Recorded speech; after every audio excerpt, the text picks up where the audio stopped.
Bahwa salah satu pertanda akhir zaman atau kiamat telah dekat adalah munculnya para pemimpin-pemimpin yang zalim di tengah-tengah umat manusia. Dalam petikan kitabnya seperti ini, Zuhur rijal zulmatun, yadribuna an-nasa bisyab. Munculnya laki-laki yang zalim, para pemimpin yang zalim yang memukul manusia dengan cambuk. Sebagaimana di dalam hadis dikatakan, fa'an Abi Umamah radhiyallahu anhu anna Rasulullah SAW qala, bahwasanya Rasulullah SAW bersabda, yakunu akhiriz zaman, akan ada di akhir zaman rijalun, para pemimpin, disebut rijal laki-laki, mengambil sifatnya, yaitu pemimpin, sebagaimana ayat Al-Quran, ar-rijalu qawwamuna 'alan nisa. Laki-laki itu qawwamah, pemimpin atas manusia. Maka ketika disebut rijal artinya pemimpin, maka disebutnya dalam bentuk jamak. Yakunu akhir zaman, akan muncul di akhir zaman rijalun, para pemimpin, laki-laki yang memimpin manusia. Ma'hum, bersama mereka, siyab, cambuk, ka'adnabil baqari, seperti ekor sapi. Ya, seperti ekor sapi. Yaghaduna fi sukhtillah wa yarji'una fi ghadabih. Di pagi hari dia berangkat ke tempat dia bekerja dengan kemurkaan Allah, dengan kemurkaan Allah, dan dia pun kembali ke rumahnya di sore harinya dengan kebencian dan kemurkaan Allah pula. Artinya keberadaan mereka tidak Allah ridhoi, bahkan Allah benci dan Allah murkai. Rasulullah SAW menyebutkan dengan kalimat siyat. Siyat di sini adalah cambuk yang biasa digunakan oleh seseorang untuk mencambuk kudanya atau untanya. Namun cambuk ini dia gunakan untuk memukul manusia. Ya, sebagaimana dalam hadis yang lain dari hadis Abu Hurairah radhiyallahu anhu, bahwasanya Rasul mengatakan, qala sinfani min ummati lam arahuma. Ada dua kelompok yang kata Rasulullah, dua golongan yang aku belum pernah melihat dari mereka, dari umatku. Yang pertama qaumun ma'usiyat, dia adalah mereka adalah kaum yang bersama mereka ada cambuk ka'asnabil baqari, seperti ekor sapi, yadribuna bihan nas, yang dengan cambuk tadi dia memukul manusia. Nah, ada beberapa ulama yang menakwilkan hadis ini, yaitu mereka yang punya kekuasaan, lalu kekuasaannya digunakan untuk menzalimi manusia. Munculnya pemimpin-pemimpin yang menggunakan kekuasaannya untuk menzalimi manusia, memperkaya dirinya, dan untuk mengangkat orang-orang yang seburuk dengan dia sebagai kelompoknya, sebagai penguasa di tengah-tengah umat. Itu merupakan sebuah pertanda kalau kiamat telah dekat. Ini memang sudah Rasulullah isyaratkan akan terjadi di tengah-tengah kita. Ya, terlebih kita yang berada di akhir zaman ini. Ya, baik. Kemudian ada hadis yang lainnya juga yang sejalan dengan makna hadis tadi. Ya. Namun ini lebih lengkap lagi Bapak Ibu sekalian. Nah, ini saya ambil dari kitab Ensiklopedi Fitnah Akhir Zaman yang ternyata ada di dalam kitab yang biasa kita kaji, An-Nihayah fil Fitan wal Malahib. Yaitu dominasi para penjahat, tersingkirnya orang-orang pilihan. Ini terkait dengan suksesi kepemimpinan yang ada di tengah-tengah umat manusia akhir zaman. Ya, an Abdullah bin Umar radhiyallahu anhu maqal, dari Abdullah bin Umar, semoga Allah meridai mereka berdua, meridai Umar, Abdullah dan Umar bin Khattab. Dia berkata, anna Rasulullah SAW yaqul, bahwasanya Rasulullah SAW bersabda, ala inna min asrati sya'ah, ala inna min asyrati sa'ah, ingatlah sesungguhnya sebagian dari tanda-tanda kiamat itu adalah an turfa'al asyrar, akanlah orang-orang yang buruk diangkat menjadi pemimpin, dimuliakan di tengah-tengah manusia, wa tudu'al akhyar, dan akan dihinakannya orang-orang mulia, orang-orang yang pilihan. Itu tanda pertama. Jadi ciri kiamat telah dekat pada kita, dari tanda-tanda kiamat telah dekat adalah diangkatnya orang-orang yang buruk, apakah sebagai pejabat, pemimpin ataupun sebagai penguasa.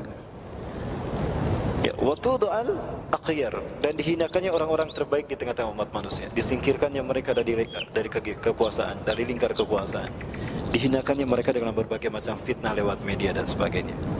Nah, jika itu terjadi, maka yakini kita berada di pintu gerbang hari kiamat. Kita telah dekat dengan kejadian kiamat. Yang kedua, ala inna min asratis sa'ah. Ingatlah bahwa sebagian dari tanda telah dekatnya hari kiamat adalah ayyazhara, akanlah tampak di tengah-tengah manusia. Wa fi riwayatin yaqbahul ayyaqbahal qawlu. Dalam satu riwayat yaitu munculnya menguatnya al-qaul, perkataan-perkataan yang penuh dengan tipu daya, perkataan yang indah di dalam pandangan syahwat manusia. Wa yukhzanal amal, dan disia-siakan amal baik. Perkataan-perkataan yang tidak baik, perkataan yang buruk, yang hoax penuh dengan tipu daya itu yang diangkat dan disebarkan di seluruh manusia. Sementara amal-amal ibadah yang akan mengantarkan mereka ke surga itu banyak ditinggalkan dan disia-siakan. Itu tanda yang kedua.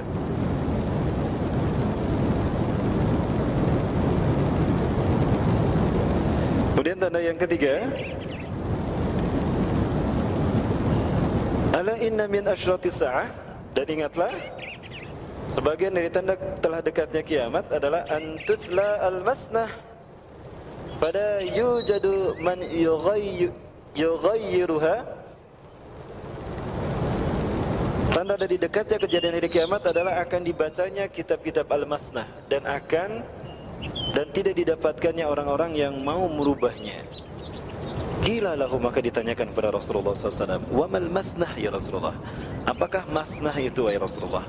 Qala, Rasulullah menjawab, mastuktiba min kitabin ghairil Quran.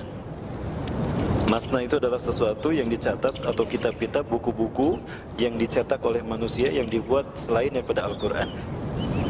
Artinya akan ada buku-buku, kitab-kitab selain Al-Quran yang banyak dikaji dan dikaji, dipahami oleh manusia, tapi sementara Quran ditinggalkan. Jadi manusia gemar membaca buku-buku selain Quran, sementara Quran yang sudah jelas pedoman hidupnya yang berpahala ketika membacanya setiap hurufnya itu disia-siakan, ditinggalkan, tidak dibaca. Ya. Dalam satu riwayat, wa fi riwayatin ma kutiba sawa kitab Allah. Sesuatu yang dicatat, ditulis, dibuat sebagaimana hampir sama dengan kitab Allah. Dan itu yang paling banyak dibaca oleh manusia. Bapak Ibu yang dirahmati Allah, terkait dengan tanda yang hadis yang kedua ini, ada 3 hal yang diangkat oleh Rasulullah dalam hadis ini. Yang pertama, dari tanda dekatnya kiamat adalah orang-orang yang asrar. Asrar ini lebih buruk, ya, bentuknya kalimat af'alu tafdil, menggunakan wajan af'adu. Artinya dia memiliki bentuk yang paling, ya. Ketika dikatakan asyrar berarti paling buruk. Artinya orang-orang yang paling buruk di tengah-tengah umat. Kata Rasulullah, mereka akan diangkat dan dimuliakan lewat berbagai macam cara, sehingga mereka berkuasa di tengah-tengah umat, memimpin di tengah-tengah umat, dan mendominasi mobilitas kehidupan umat di akhir zaman. Ya, Masya Allah, Bapak Ibu, kalau kita lihat hari ini, apa yang disebutkan Rasulullah terasa bagi kita. Mana orang-orang yang buruk diangkat, dan orang-orang yang jujur, yang benar dihinakan. Dan itu kita rasakan pada kesempatan kali ini dalam negara kita. Betul Bapak Ibu? Terasa? Ini artinya kita telah dekat dengan kejadian hari kiamat, Masya Allah. Dan memang itu yang semestinya terjadi di zaman mendekati hari kiamat. Kenapa demikian? Karena kata Rasulullah, tidak akan ada manusia yang menyaksikan kiamat melainkan zaman-zaman orang-orang yang terburuk. Inna min syirarin nasi fil alam alladziina ja'atuhum sa'atu baghtatan. Sesungguhnya seburuk-buruk manusia di muka bumi adalah mereka yang kiamat datang menyantroni mereka. Jadi mereka yang hidup ketika kiamat terjadi, itulah seburuk-buruk manusia. Kalau kiamat telah dekat, berarti harus bermunculan mereka menjelang kiamat ini. Dan kita merasakan apa yang disebutkan Rasulullah bermunculan di zaman kita. Oh, berarti kita memang dekat dengan hari kiamat. Maka hal ini semestinya menjadi sebuah cambuk dan peringatan bagi kita. Paling tidak pertama kita meluruskan orientasi hidup kita, agar betul-betul kita fokus mempersiapkan diri untuk menyambut kejadian hari kiamat tadi. Mempersiapkan iman Islam yang sebaik-baiknya. Karena tidak untuk kemungkinan akan datang fitnah-fitnah yang lebih dahsyat dari fitnah yang kita alami hari ini. Sampai pada akhirnya muncul fitnah yang terburuk, yaitu Dajjal. Dan yakinilah Bapak Ibu sekalian, bahwa bagian dari fitnah Dajjal itu adalah munculnya sistem kepemimpinan terburuk di tengah-tengah umat manusia. syirarun nasi ya'khuduna al-umar atau ya'khuduna al-umarah hiwal al-ummah. Munculnya para pemimpin-pemimpin yang buruk yang mengambil kekuasaan dengan cara paksa, dengan cara yang jahat di tengah-tengah umat manusia. Itu pernyataan Rasulullah beberapa abad yang lalu. Hari ini kita merasakan terjadi di tengah-tengah kita. Baik, itu tanda yang pertama. Nah, ada yang mengatakan Bapak Ibu sekalian terkait dengan fenomena kita, itu tidak masalah. Dan apa yang terjadi di negara kita ini adalah merupakan takdir Allah. Bapak Ibu, orang yang mengatakan demikian menurut saya dia tidak memahami apa bedanya takdir dengan qada. Bedakan antara takdir dengan qada, Bapak Ibu. Ya.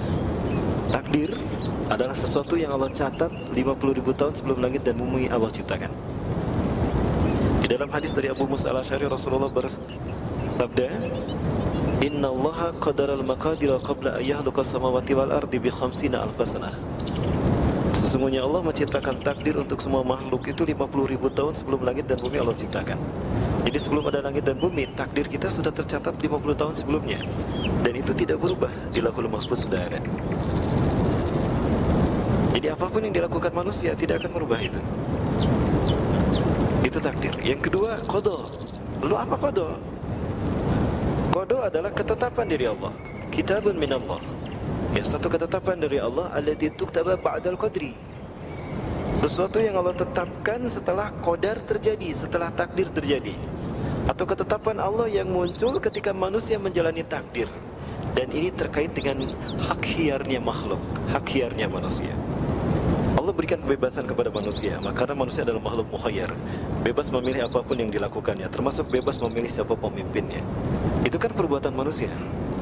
Namun ketika pilihan manusia ini terkait dengan perbuatannya melampaui batas, Allah tidak diam saja. Allah bertindak kepada manusia ketika manusia melampaui batas.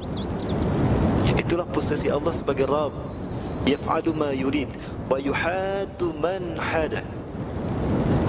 Dan Allah menindak siapapun yang melampaui batasannya. Ketika ada manusia melampaui batas, Allah tindak. Nah, tindakan Allah, keputusan Allah ketika makhluk menjalani takdir, memilih perbuatannya, melanggar batasan Allah, itu yang disebut dengan qada. Sehingga dari sini kita memahami bahwa tidak ada takdir Allah yang kejam. Sebagai contoh Bapak Ibu sekalian, ketika Fir'aun diangkat menjadi pemimpin di Mesir, padahal dia adalah orang yang zalim, apakah itu takdir Allah? Bukan. Itu qada dari Allah. Ketika kaum tadi tidak beriman kepada Allah, ketika kaum tadi tidak bersyukur dengan apa yang Allah berikan, maka Allah uji mereka dengan hadirnya pemimpin yang buruk. Itu hadis Rasulullah. Jika ada satu kaum yang tidak mentaati Allah dan Rasulnya, maka Allah uji mereka dengan keburukan pemimpin mereka. Maka pemimpin tadi mencelakakan dirinya dan mencelakakan mereka yang memilihnya. Itu perbuatan manusia, itu pilihan manusia, dan itu bukan takdir Allah. Yang Allah takdirkan, ada pemimpin yang baik, ada pemimpin yang buruk. Pemimpin yang baik akan menyelamatkan umat, pemimpin yang buruk akan mencelakakan umat. Nah, itu takdir Allah. Mana takdir yang terjadi, itu kita yang memilih. Dan ketika pilihan kita ini salah dan mengancam makhluk yang lain, maka Allah memutuskan sesuatu. Nah, itulah qada. Maka tenggelamnya Fir'aun karena kejahatannya, Allah tenggelamkan di Laut Merah. Itu bukan takdir. Sebagaimana dia berkuasa di Mesir, bukan takdir, tapi qada dari Allah. Keputusan dari Allah ketika manusia salah memilih di dalam hidupnya. Maka saya kaget ketika ada ulama mengatakan, siapapun yang berkuasa di tengah-tengah kita, wajib kita taati dan tidak boleh kita runtuhkan, tidak boleh kita lengserkan, kalau sekalipun dia sejolim apapun dia, karena dia berkuasa atas takdir Allah. Loh, kok bisa demikian? Jangan menyimpulkan satu masalah hanya dari satu hadis. Itu akan menghasilkan sebuah kesimpulan yang parsial, dan khawatir kalau tidak sesat menyesatkan. Dalam istinbatul hukmi di dalam Islam, langkah dalam memilih sebuah keputusan, mengambil satu keputusan di dalam Islam, apalagi dalam hal yang prinsip Bapak Ibu, itu mesti melalui thariqah-thariqah yang sudah disepakati oleh para ulama salafus saleh. Apa langkah-langkahnya? Satu, thariqatul jam'i, yaitu dikumpulkan semua dalil yang terkait dengan masalah itu. Contoh masalah kepemimpinan, kumpulkan semua dalil-dalil yang terkait dengan satu kepemimpinan. Kemudian ambil beberapa pendapat semua ulama, jangan ulama dari satu kelompok. Maka tentu saja ulama itu akan menguatkan orientasi dan apa yang menjadi warna kelompok itu sendiri. Tapi coba ambil dari pendapat ulama-ulama yang lain, dari kelompok-kelompok lain.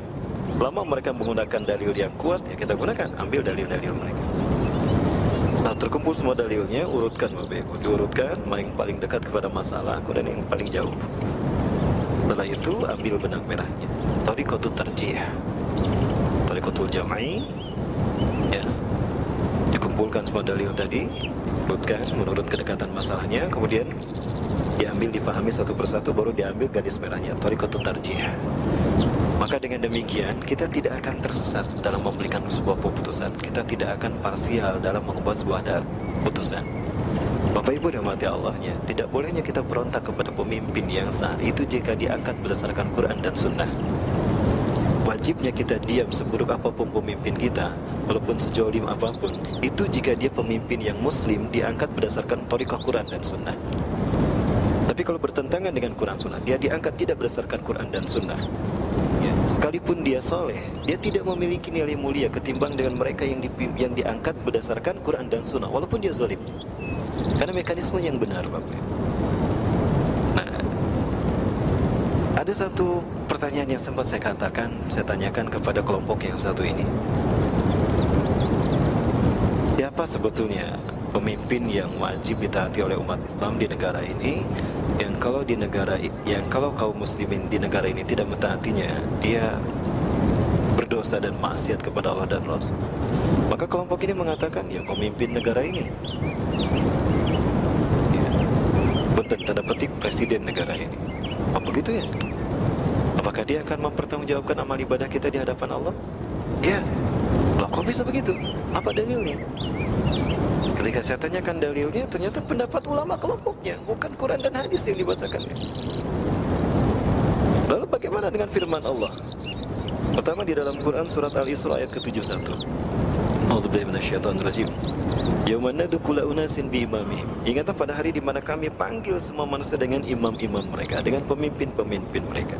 Ini di yaumul hisab, Bapak. Di hari di mana amal perbuatan kita akan dipertanggungjawabkan di hadapan Allah di sidang satu persatu. Sebelum itu dibuka oleh Allah dan buku catatan amal diberikan pada kita, akan dihadirkan dulu pemimpin kita. Kalimatnya imam, pemimpin.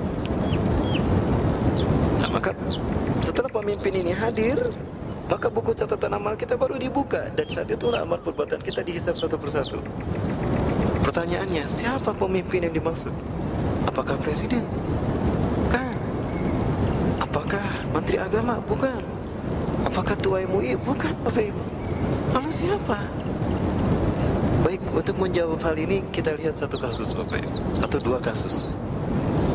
Yang pertama, ketika Rasulullah SAW mendapatkan karunia Allah berupa Fathul Mekah, direbut kembalinya Mekah oleh kaum muslimin, dibebaskannya Mekah dari kezaliman dan kemusyrikan, tahun 8 Hijriah. Semua sahabat yang berjumlah besar masuk dari seluruh penjuru kota Mekah. Maka di saat itu kemudian Muawiyah bin Abi Sufyan, qadarullah, sedang duduk di sampingnya Abbas bin Abdul Muthalib, paman Rasulullah SAW ini, Abbas bin Abdul Muthalib. Ketika itu Muawiyah berkata kepada Abbas bin Abdul Muthalib, "Ya Abbas, inna mulka ibna akhika qad kaburat." Hai Abbas, sesungguhnya kerajaan keponakanmu sekarang telah besar. Jadi di mata Muawiyah, Rasulullah dengan gerakan dakwahnya itu disebut kerajaan, dan Rasulullah rajanya. Itu dalam persepsi Muawiyah. Sekali lagi Bapak Ibu, Muawiyah bin Abi Sufyan memandang kalau Rasulullah itu raja, dan umat Islam dengan semua sistem hidupnya adalah kerajaan Rasulullah. Maka apa kata Abbas bin Abdul Muthalib? La, innahu laysa bimulkin, innahu nubuwah, lakinnahu nubuwatul lati anzalaha ila ahli ummah. Itu bukan kerajaan, itu nubuwah yang Allah berikan pada umat ini. Nah, ini persepsinya Abbas bin Abdul Muthalib. Itu satu. Jadi beda antara Rasulullah sebagai nubuwah dengan konteks raja dan kerajaan. Dalam hadis yang lain Rasulullah mengatakan, "Lastu bimulkin, aku bukan raja. Walakinnani nabiyullah wa rasuluh." Aku ini nabi dan rasul Allah, aku bukan raja. Nah, inilah definisi pemimpin di dalam Islam. Dia bukan penguasa. Yang menjadi penguasa itu Allah yang menguasai segala sesuatu. Dan Rasulullah bukan penguasa umat, tapi pengembala umat. Itulah fungsi Nabi dan Rasul, sebagaimana fungsi kepemimpinan di dalam Islam. Pengembala umat, bukan penguasa. Sementara selama ini banyak umat Islam memahami dalil-dalil Al-Quran dan hadis tentang pemimpin, aplikasinya adalah penguasa dalam konteks negara. Salah Bapak Ibu, tidak landing antara dalil dengan fakta. Sehingga ketika ada aksi-aksi semacam apa yang kita lihat selama ini, itu dianggap berontak kepada pemimpin yang sah. Padahal itu bukan pemimpin yang sah berdasarkan Quran dan Sunnah. Pemimpin yang benar yang sesungguhnya dalam Islam adalah mereka yang akan menjadi saksi ketika amal ibadah kita dibuka. Dan ini yang menjadi pelanjut kepemimpinan Rasulullah SAW. Kasus kedua Bapak Ibu, dalam satu ayat, dalam satu kitab, saya temukan ternyata, bukan satu ayat, satu kitab, saya temukan bahwa ternyata ada satu nas yang menceritakan kalau Raja Najasyi pernah bertemu dengan Rasulullah SAW. Raja Najasyi ini bertemu dengan Rasulullah. Lalu kepada Rasulullah beliau berkata, "Ya Rasulullah, qad alimta li annani malikun fi biladi." Ya Rasulullah, Anda sudah mengetahui saya kalau saya ini raja di Najasyi. Semua rakyatku patuh, tunduk patuh kepadaku. Maka apapun yang aku katakan, aku perintahkan, mereka mentaatinya. Tapi sekarang saya sudah masuk Islam ya Rasulullah. Saya sudah masuk Islam dan saya menjadi umat Anda, dan saya wajib tunduk patuh taat kepada Anda, ittiba kepada Anda. Maka sebenarnya Andalah sekarang yang menjadi raja kami. Ini mahkota saya serahkan pada Anda, dan ini kursinya. Silakan, Andalah menjadi raja kami. Kami akan patuh kepada Anda.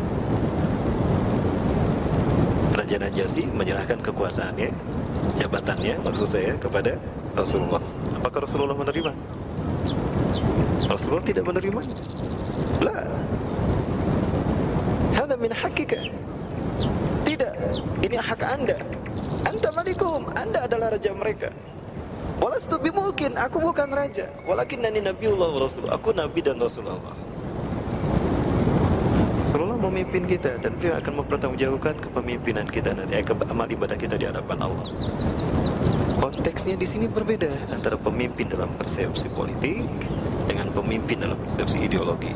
Apakah ini berarti kita mendikotomikan? Oh tidak, tidak mendikotomikan. Justru ini menunjukkan bahwa kehilafahan Islam ini tidak menjadi ancaman bagi nasionalisme. Kalau nasionalisme ini haram di dalam Islam, kenapa Rasul tidak memusnahkan sistem kerajaan yang saat itu Raja Najasyi menjadi rajanya? Bahkan Rasul mengatakan, Anda raja mereka. Lakinna amiruhum bil Islam, ammuhum bil Islam, amihim bil Islam. Pimpinlah mereka dengan Islam, pimpinlah mereka dengan cara Islam. Artinya silakan nasionalisme ada, negara ada, kerajaan ada, tapi hidupkan Islam di dalamnya. Apakah ini yang namanya khilafah ancaman bagi nasionalisme? Tidak. Maka saya menolak betul, dan itu fitnah jika khilafah ancaman bagi Pancasila. Sepakat Bapak Ibu? Wah, ini pada lemes ya Bapak Ibu, lagi sahur ya. Apalagi di injury time waktu tidur siang. Baik, tidak masalah Bapak Ibu sekalian nikmati Allah. Nah, inilah makanya muncul fatwa yang aneh tadi. Haram hukumnya kita berdemo kepada pemerintah. Mereka berkuasa atas takdir Allah. Loh, kata siapa Allah menakdirkan itu? Itu pilihan kita. Sebetulnya kita memilih bisa yang lebih baik daripada itu kan Bapak Ibu sekalian. Dan itu sudah kita lakukan. Tapi faktanya siapa yang berkuasa? Nah, ini perjuangan bagi kita, bahwa tidak semua pilihan kita bisa kita wujudkan. Akan ada resistensi, akan ada halangan dan hambatan. Nah, manakala itu terjadi Bapak Ibu, haram bagi kita membiarkan sebuah kemungkaran ada di depan kita, tapi kita tidak mencegahnya. Setidaknya ada dua hadis untuk melakukan pendekatan tentang hal itu. Tentang haramnya kita membiarkan ada kemungkaran di depan kita dan kita mampu merubahnya, tapi kita diam saja. Yang pertama Bapak Ibu, Rasulullah SAW menjelaskan ketika bercerita tentang azab yang Allah timpakan kepada Bani Israel, terkait dengan firman Allah dalam Quran surat An-Nisa. Surat An-Nisa pas surat Al-Maidah, saya lupa lagi. Lu'inal ladina kafaru min bani Israel ala lisani Dawud wa Isa ibn Maryam kanu la yatanahawna 'anil munkari fa'alu wa la ya'muruna bil ma'ruf wa la yatanahawna 'anil munkari fa'alu. Telah dilaknat orang-orang kafir dari Bani Israel melalui lisannya Daud dan Isa bin Maryam. Mereka tidak menyeru untuk berbuat ma'ruf dan mereka tidak mencegah dari perbuatan mungkar. Wa antum ya ummati, dan kalian umatku, illa ta'muruna bil ma'ruf, apabila kalian tidak menyeru kepada perbuatan ma'ruf, wa la tanhauna 'anil munkar, dan kalian tidak mencegah manusia dari kemungkaran, la yu'adzibukumullah 'adzaban aghla fawqa 'adzab ma yu'adzabu bihi Bani Israil. Demi Allah, jika kalian tidak beramar ma'ruf hai umatku dan tidak mencegah dari perbuatan mungkar, tidak menyeru manusia pada kebaikan, maka Allah akan mengazab kalian dengan azab yang lebih dahsyat dari azab yang Allah turunkan kepada Bani Israil. Ini hadis yang pertama, bahwa tidak bolehnya kita berdiam diri ketika ada kemungkaran di depan kita, apapun aspeknya dan dalam hal apapun kemungkaran itu terjadi, apalagi dalam hal kepemimpinan umat. Yang kedua, Bapak Ibu, Rasulullah SAW bersabda di dalam hadis dari Abu Umamah kalau tidak salah. Rasulullah bersabda, Inna Allah la yu'adzabul 'amma bi amalil khassah. Sesungguhnya Allah tidak akan menyiksa satu bangsa, satu kaum, satu negeri bi amalil khassah, karena kemungkaran segelintir orang saja. Kalau yang mungkarnya hanya segelintir orang, enggak mungkin Allah menyiksa satu kaum tadi, satu bangsa tadi. Hatta yarawul munkara baina zahranaihim, sampai ada kemungkaran di depan mereka. Ada kemungkaran di depan mereka, wahum qadiruna ayyunkiru, dan mereka sebetulnya mampu mencegah kemungkaran itu, apalagi dengan satu langkah mudah. Tinggal ditusuk aja pilihan mereka. Ya, misalnya dengan cara begitu. Fala yungkiru, tapi mereka tidak mengingkarinya, dibiarkan kemungkaran itu terjadi, biarkan itu terjadi atas izin Allah, enggak boleh kamu memberontaknya. Dia mengatakan begitu. Padahal mereka mampu melakukannya, mencegah kemungkaran itu terjadi. Maka apa yang terjadi kata Rasulullah? Fa idza falu dzalika, jika mereka membiarkan kemungkaran itu terjadi, adzaballahu al-khassata wal 'amma, maka Allah akan menyiksa mereka kaum yang berbuat mungkar, dan Allah akan menenggelamkan kaum tadi di dalam azabnya. Bapak Ibu, seolah-olah hari ini dihadapkan kita pada dua pilihan: maju beramar ma'ruf dan bernahi munkar hingga titik akhir, atau diam diri lalu diazab Allah. Tentu kita akan memilih maju apapun resikonya. Betul Bapak Ibu? Apapun resikonya. Dan kita bisa jadi ketika kita memperjuangkannya, kita kehilangan dunia. Apakah kita lupa dengan firman Allah? Di dalam Quran surat Fussilat, A'udzubillahi minasyaitonir rajim. Innal ladzina qalu rabbuna Allah. Sesungguhnya orang-orang yang berkata Tuhan kami adalah Allah, sumastaqamu, kemudian mereka istiqomah dengan kalimat itu, la ilaha illallah. Istiqomah ketika berbagai macam tantangan, ujian datang menguji akidah la ilaha illallahnya. Dia istiqomah seberat apapun kendala dan fitnah yang dihadapi. Tatanazzalu alaihimul malaikat. Malaikat akan Allah turunkan melindungi mereka dengan syarat layak keistiqomahan kita dengan istiqomah yang benar, mempertahankan la ilaha illallah, tauhid kita tadi. Dan malaikat yang Allah turunkan melindungi mereka dan berkata, Allah takhafu, jangan kamu takut siapapun selain daripada Allah. Takut itu hanya kepada Allah, dan haram takut kepada manusia. Betul Bapak Ibu? Syirik kalau kita mentakuti makhluk, sementara Allah ditinggalkan dalam hal yang sama, di saat yang sama. Wala tahzanu, dan janganlah kalian bersedih. Bisa jadi ketika kalian istiqomah mempertahankan tauhid kalian, kalian kehilangan pekerjaan, kalian kehilangan dunia, kehilangan keluarga, bahkan kehilangan pangkat dan jabatan. Wala tahzanu, jangan sedih. Wa absyiru bil jannah allati kuntum tu'adun, bergembiralah dengan surga yang Allah janjikan pada kalian. Bukankah surga lebih daripada apa yang hilang dari kita, Bapak Ibu? Ya. Apakah kehilangan harta yang hilang dari kita gara-gara mempertahankan tauhid tadi lebih baik daripada surga yang Allah janjikan? Dan bukankah mereka yang gugur ketika kita berjuang mempertahankan keistiqomahan tadi akan bertemu lagi dengan kita di surga nanti? Ya, akan bersama-sama lagi dengan kita di surga. Nah, ini tidak boleh hilang Bapak Ibu. Akidah ini tidak boleh hilang. Maka sekali lagi, haram hukumnya kita berdiam diri ketika kebenaran diinjak-injak, apalagi oleh mereka yang memegang paku kekuasaan. Jika kita berdiam diri ketika Allah dinistakan, syariatnya dihina, agamanya dinistakan, ulamanya dizolimi, diam saja. Apa kata para ulama kita? Para ulama salafus saleh mengatakan hal yang sama dalam hal ini. Salah satunya Abu Ali At-Taqaqah mengatakan, man sakata anil haqqi fahuwa syaitanul akhras. Akhras, siapa yang diam saja dari kebenaran ketika dihina kebenaran diinjak-injak oleh kezaliman, maka apa yang terjadi? Dialah setan yang bisu. Dialah setan bisu. Tentu kita tidak mau disebut setan bisu. Maka dari itu bergeraklah para sekalian ketika ada kebenaran diinjak-injak dan dihina. Dan tentu kita akan mendapatkan akibat dari apapun yang kita lakukan. Berjuang dengan keistimewaan kita sampai apapun yang harus kita korbankan, sampai kita mati menghadap Allah Subhanahu wa taala, balasannya sudah jelas. Diam ketika kebenaran dihina, balasannya pun sudah jelas. Kita punya hak pilih, dan itu Allah berikan pada kita. Dan itulah maksud dari firman Allah, wa alaysa lil-insani illa ma sa'a. Tidak ada yang didapatkan manusia melainkan berdasarkan apa yang dilakukannya. Laha ma kasabat wa 'alaiha ma iktasabat. Dia akan mendapatkan pahala, dia akan mendapatkan ganjaran dari kebaikan yang dilakukannya di dunia dan di akhirat. Wa 'alaiha ma iktasabat, dan dia akan mendapatkan akibat dari keburukan yang dilakukannya. Bapak Ibu yang dirahmati Allah, barangkali itu yang dapat kita bahas pada kesempatan kali ini. Mudah-mudahan Allah Subhanahu wa taala memberikan yang terbaik untuk bangsa kita. Apapun yang terjadi, kita tidak boleh berdiam diri ketika kebenaran diinjak-injak, ketika hak dinistakan, ketika agama kita disalib. Maka kita harus berjuang, karena bagaimanapun pilihan kita di hari ini tidak ada yang baik. Artinya beresiko, maksudnya ada yang baik tapi beresiko. Maju ke depan, resikonya kita akan kehilangan, kita akan gugur. Tapi kalau diam, maka Allah akan mengazab kita. Tentu kita tidak memilih untuk diazab. Auzubillahi min dzalik. Mudah-mudahan Allah Subhanahu wa taala memberikan kepemimpinan yang baik bagi bangsa kita, dan mudah-mudahan Allah Subhanahu wa taala tetap melindungi kita dengan keistiqomahan kita, sehingga Allah menunjukkan kita kepada jalan yang menyelamatkan kita dunia dan akhirat. Amin ya rabbal alamin. Rabbana zalamna anfusana wa illam taghfir lana wa tarhamna lanakunanna minal khasirin. Allahumma rabbana amana bima anzalta wa taba'na rasul faktubna ma syahidin.